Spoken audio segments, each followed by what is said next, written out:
Welcome to Not Milk Never Milk. Subscribe if you're lactose intolerant. In this video, I will explain how to study postgraduate medicine in Canada. First, ensure your medical degree is from a school listed in the World Directory of Medical Schools. You must also be a Canadian citizen or permanent resident for most residency positions. Demonstrating language proficiency in English or French is crucial, often through tests like IELTS or OET. Finally, create a physician SAPLI CA account. This is your initial step for credential verification and exam registration, setting the foundation for your journey. Next, you must conquer two critical examinations. The Medical Council of Canada Qualifying Examination Part 1, or MCQUE Part 1, is a one-day computer-based test assessing your medical knowledge and clinical decision-making. Following this, you'll take the National Assessment Collaboration Objective Structured Clinical Examination, or NAC-OS, which evaluates your clinical skills.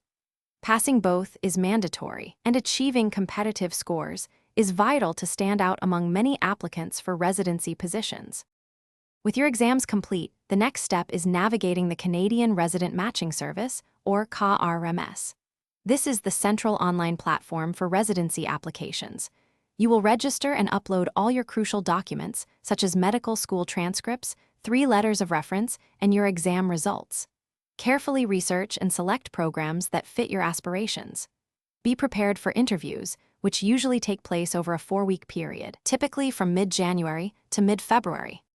Finally, you will submit your confidential rank order list, indicating your preferred programs. Match day, when results are released, typically occurs in March for the first iteration.